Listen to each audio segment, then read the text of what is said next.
Hi everybody, welcome to week 5, module 4, where we are looking at data collection methods. So there is a lot of stuff to read this week for your within the content on our Interact site. There's a lot of different sections about different methods of collecting data. For each of those methods there's a chapter in your textbook, so there's a lot of reading. If you wanted to work out what you really need to read, I would read in detail the questionnaires chapter, and the rest of it I would at least skim through, but try and read as much of it as you can. The ethics bit is important to read too, because it's just a really important thing for you to know about. The rest of it, I think, just make sure you've had a look at it, but the questionnaires one is probably one that you'll want to come back to when you're getting ready to do your test, which is the first assessment. But I'll talk more about that later. So for now, let's go and have a quick look at each of the sections in this module. I'm not going to go into much detail about any of them because there's a lot of reading there, and I don't want you to lose the will to live. So I'm just going to look really briefly, pick out the important stuff and some positives and negatives of each type, and then leave the rest to you to go and do your reading and think about how you want to learn more about each different thing. First thing to think about though is ethics. So when we're doing research, particularly research that involves anything to do with humans, pardon me, and that can be bits of humans as well, so human DNA or human cells. Sorry, I'm just ducking down because, hang on. I apologise for that small break there. There have been multiple people coming to my front door this day today trying to sell me stuff, and it's driving me nuts, and now I'm ignoring them. So that was just me ducking down under my desk so people couldn't see me because I sit at my front window and I didn't want them to see me and expect me to answer the door. Right, back to ethics. It's important that we are conducting our research ethically, which just means that it's important we cause no harm to anyone during our research process. So we need to get an ethics clearance usually if you're working for a university, you'll need to get an ethics clearance from the ethics people, the ethics board or the ethics committee or however they structure it, before you can commence your research. If you're working for a local council, there's probably an ethics group for that. If you're working in a public library, that sort of thing. There's always going to be a body somewhere within your organisation that will just tick off your research and say, yes, this will be conducted ethically, no one will be harmed. And when you read the content for this week about ethics, you'll see there's a number of really important documents that we use that explain what is ethical research and who we need to be conscious of when we're conducting research in terms of doing it ethically. So there are certain populations within our community that are considered to be vulnerable and therefore need a higher level of ethical research consideration when we're working with them. So they're people like children, people with disabilities sometimes. When I was doing my research with prisoners, they're considered a vulnerable population. Babies, people who can't speak for themselves or who have a power imbalance with the rest of the community or with the person who's doing the research or with them as a participant. So the idea really is just that we're making sure that whatever we're doing, the people that we're working with are able to know exactly what's going to happen with the data they're given. They know how it's going to be used, they know where it's going to be stored, they know how long it's going to be held onto, what's going to happen at the end of that period, if it will be destroyed, how it will be destroyed. They need to know that they can leave the study at any time. They need to know what will happen to their data if they do leave. They need to know the purpose of the research, and they need to know where the results of that research will turn up. So it's all these things you have to put together, and you have to generally fill out this huge form that says why you're doing your research, why it's important, what questions you're going to ask, who's going to be interviewed, what you're going to do with all this data, all these heaps of questions. And once you've got all that approved, then you can go and do your research. So until you've got that ethics clearance, you can't go anywhere near any participants, and you can't do any research, because if it turns out that you don't get approval and you've gone ahead and done all this stuff, then you've potentially caused harm and you basically you have to rip it all up and start again. So it's really important that we get ethics clearance. So it's not just for big university studies like academics do. It's also like if you're observing kids during story time, you'll need to get ethics clearance, well, you should get ethics clearance from their carers to say, is it okay if we observe your child? May we take photos? May we record their voices? May we write down what they're doing? All that sort of stuff. So anytime you're working with any human and gathering any data about that human, then you need to get ethics clearance. So it's just something to think about. If you're working in an environment who does any of this sort of research or basic observation or any little research project, it's worth knowing who you should be getting your ethics clearance from and just checking out what the requirements and documents are that you have to work with. Very important. Okay, next, so now we're going to have a really quick look at some of the data collecting techniques that we use a lot. Okay, interviews, really common one. I'm really loving this picture here. Look at that hat. Fantastic. There are lots of different types of interviews, which is really just talking to people and hearing what they've got to say. So this is a really, usually a post-positivist and interpretivist approach, and usually, or always I think, a qualitative approach, because you're not getting numbers and stuff. Well, I suppose you could, but generally we're hearing people's stories, we're getting words. So, lots of different types of interviews. Three main ones: structured interviews, where there is a set of definite questions. Everyone gets asked question 1, then everyone gets asked question 2, question 3. You just work through. You don't engage with the answers you're given. You just ask the questions, move on. Ask the question, move on. Semi-structured interviews start that way. So you'll have a set question and then someone will give you their answer. And then you'll say to them, gee, that's really interesting. Can you tell me a bit more about that? Or you might say, oh, that's really interesting you said that, because previously you said X, Y, and Z, but now it sort of feels a bit like you're doing something a bit different. Could you explain how your thinking's changed at this process? So you ask those structured questions, but then you tease out little bits of it that you find most interesting, and you follow up with follow-up questions to learn more about the things that sort of stand out as being interesting. Unstructured interviews are completely unstructured. You might say to them, I'd really love you to tell me all about your childhood. And then you just let them go. And they talk and talk and talk and talk, and you just let the story unfold in the way that they want it to unfold, rather than you directing it or teasing little bits out. So that's 3 different types of interviews. And of course it depends on what you're trying to find out and how important it is to make sure you get what you want, or how important it is to just see what it is the person wants to tell you. It's because they all will tell you different things in different ways. Okay, focus groups. We've probably all done a focus group. Maybe you have, maybe you haven't. It's where everyone sits around a table.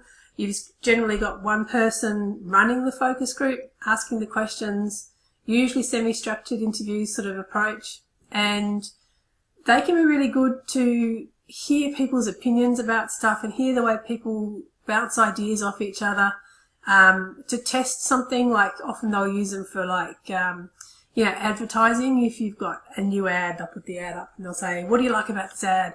What do you think the product is? Who do you think the ad's designed for? All that sort of stuff, and then they'll get everyone's ideas and opinions. So they can be a really good way of getting a variety of views quite quickly about a single thing.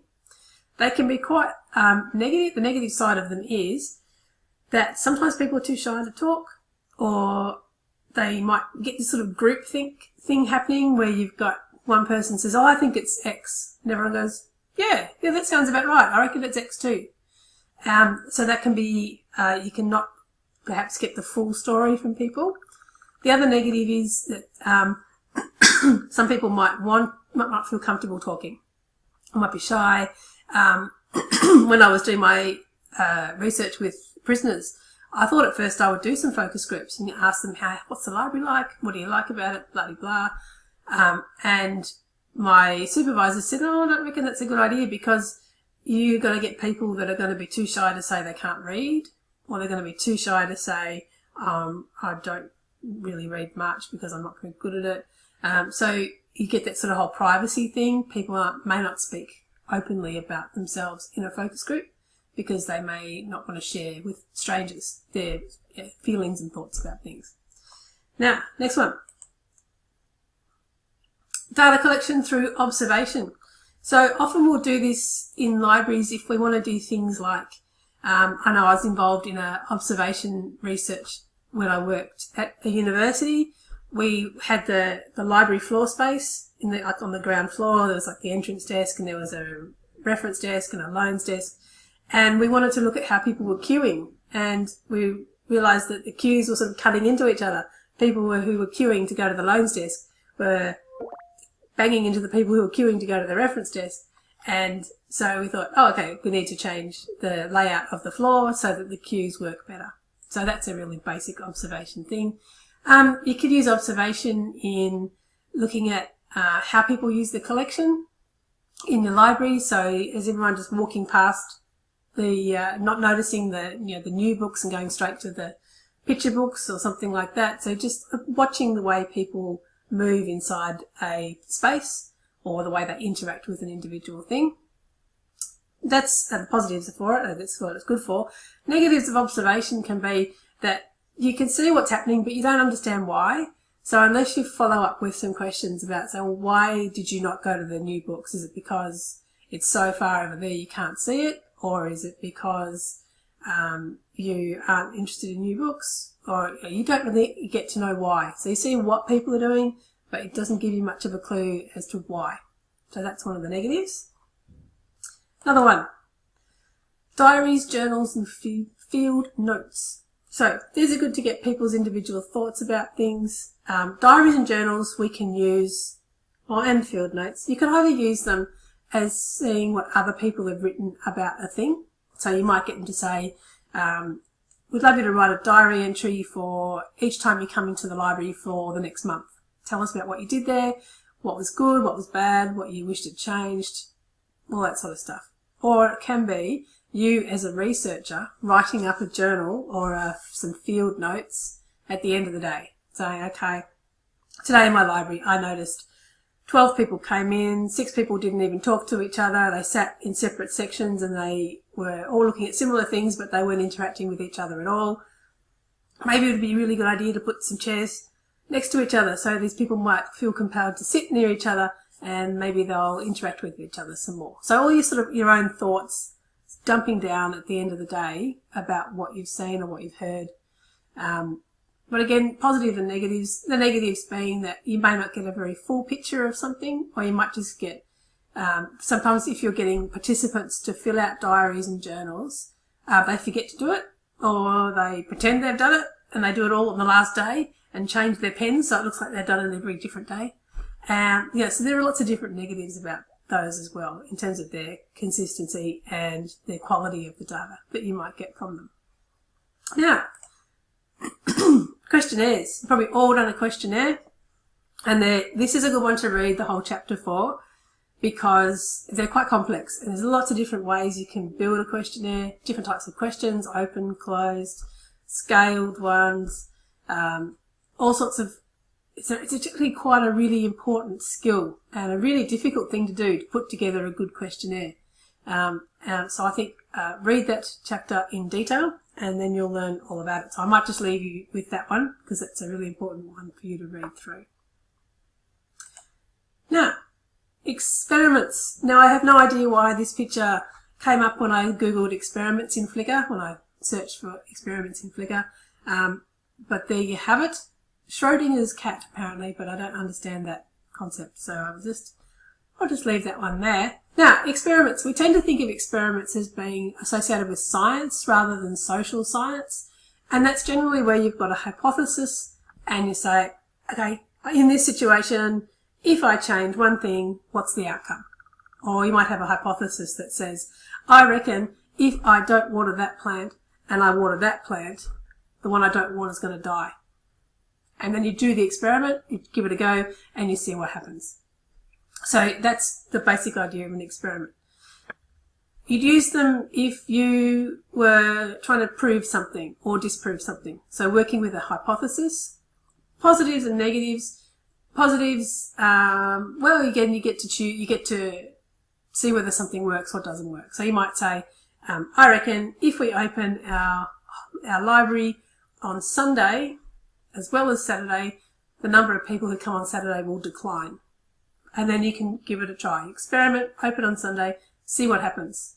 Are you right? Are you wrong? Did the numbers of people on Saturday decline, or did they not get affected by the fact that Sunday had an opening as well? Things like that. Negatives are you get to prove or disprove a hypothesis, but you don't really get to learn why.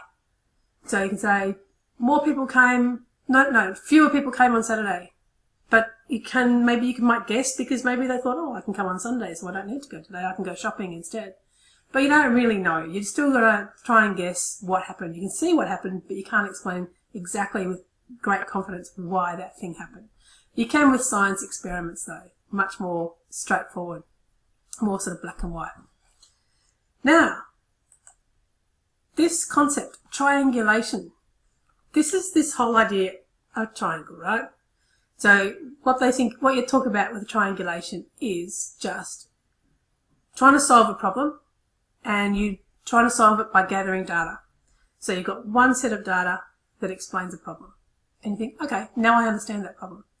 But then you think, I should triangulate this and test that with another set of data, just to make sure I've got the right idea. So you might say, we want to know what happens if, you might say, we know that if we open up on Saturday, fewer people will come. If we open up on Sunday, fewer people will come on Saturday. So you do the test. You open up on Sunday, yes, fewer people will come on Saturday.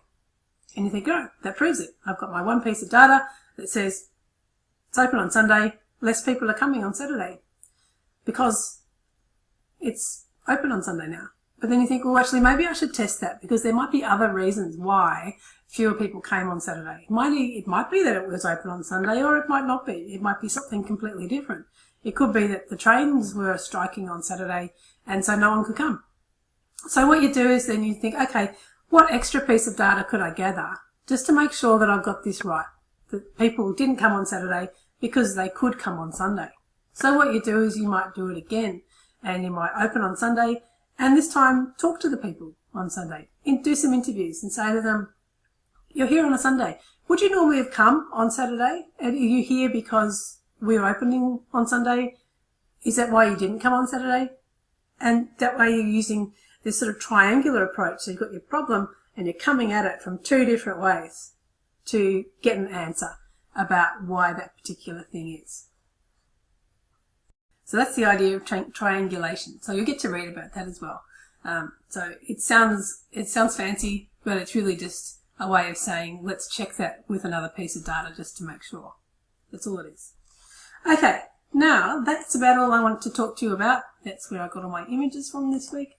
And of course, if any of this is completely bamboozling, then of course ask me questions and we'll talk it through. But